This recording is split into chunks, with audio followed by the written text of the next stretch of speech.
भिक्षा से जो धन इकट्ठा होगा उसी से श्री सत्यदेव को तब ये लोग याद पड़ा कथा।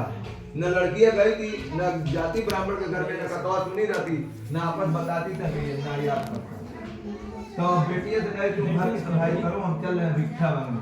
श्री सत्यनारायण का स्मरण करके और जब नगर बस्ती में भिक्षा मांगने गई तो सब दिन से अधिक लीलावती को धन अनाज मिला।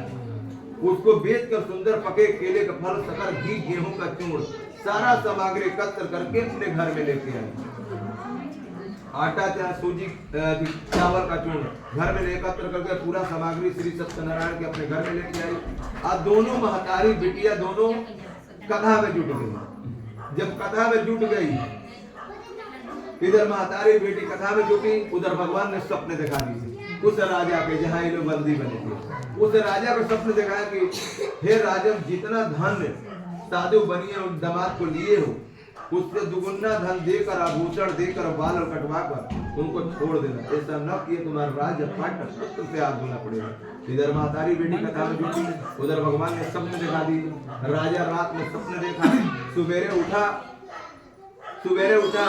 तो अपने मंडली प्रजातंत्र में सबको बुलवाया और रात का सपना सबको बताया। तब सब लोग बोले कि रात का सपना सत्य होता है। तो जितना चोर समझ के साधु बनिए तो दामाद के धन राजा हड़पे थे, उससे चरगुना धन देकर, आभूषण देकर, बाल कटवाकर, वस्त्र देकर उनको छोड़ दिए। ये लोग समुद्र के तट पर पहुंचे, नाव कगरी लगा के दोनों ससुर दामाद लादेने लगे। भगवान दिलाते हैं तो परीक्षा भी लेते हैं। तब भगवान विष्णु भगवान वृद्ध ब्राह्मण के वेश में वहीं समुद्र के तट पर आ गए। वहां तट पर ये लोग सोना, चांदी, रुपया, पैसा, जेवरात लादने लगे जाने के लिए घर। उसी समय विष्णु भगवान वृद्ध ब्राह्मण के वेश में आकर पूछ रहे हैं, हे साधु, तुम्हारे नाम में क्या मारा जा रहा है? तो दोनों ससुर दामाद मन में सोच रहे हैं, बुझारा ब्राह्मण लेने के विचार से पूछ रहा है। पाप समा गया। दोनों ससुर दामाद के पाप समा गया। अब मान लीजिए आपका धन हो, कोई पूछ दिया, जब देंगे तभी ना वो लेगा, नहीं थोड़े लेगा। हाँ, हाँ, तो वो दोनों ससुर दामाद अपने मन में बतिया रहे हैं। दोनों हफ्ते में गुजारा ब्राह्मण लेने के विचार से पूछ रहा है। पाप समा गया। कुछ जवाब नहीं दिए। कुछ देर के बाद फिर भगवान एक बार और उससे बोले कि हे साधु बनिया, तुम्हारे नाव में क्या भरा जा रहा है?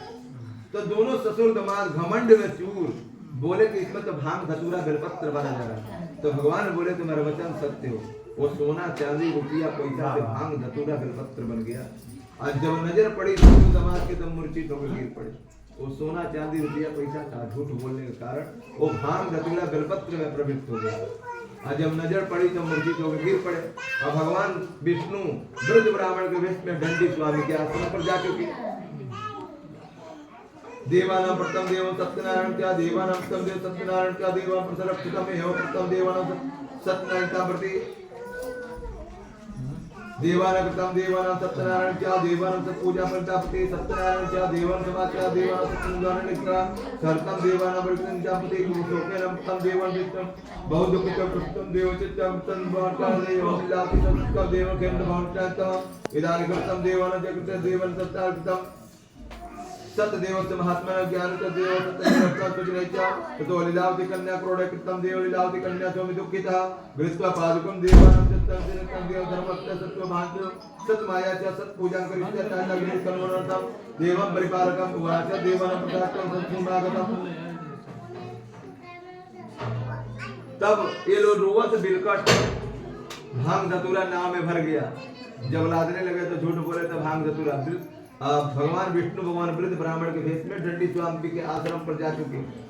इन लोगों भांग धतूरा बेलपत्र हो गया नाव में। दोनों मूर्छित हुए थे।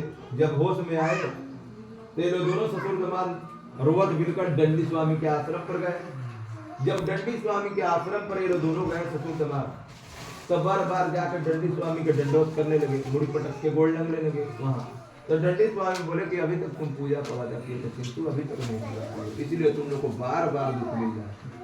तब सिर पटकते पटकते दंडी स्वामी के पैर पर ये लोग अपना सिर छोड़ लिए।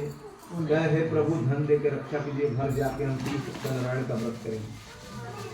तो जब सिर और छोड़ लिए तो भगवान दंडी स्वामी बोले कि तुम्हारा वचन सत्य है।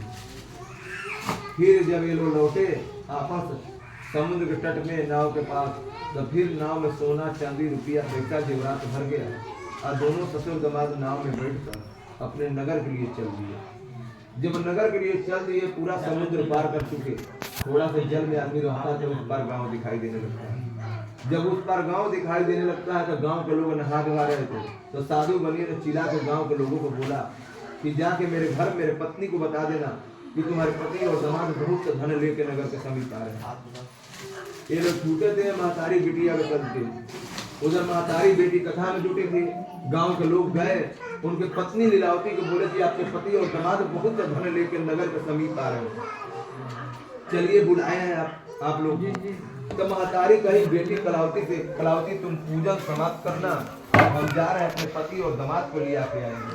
कभी भी श्री सत्यनारायण का पूजा बीच में छोड़ कर नहीं जाना चाहिए, नहीं तो दंड अपराध लगता है। तो महतारी बेटी को समझा बुझाकर आगे निकल गई, और कलावती लीलावती आगे निकल गई समुद्र तट पर।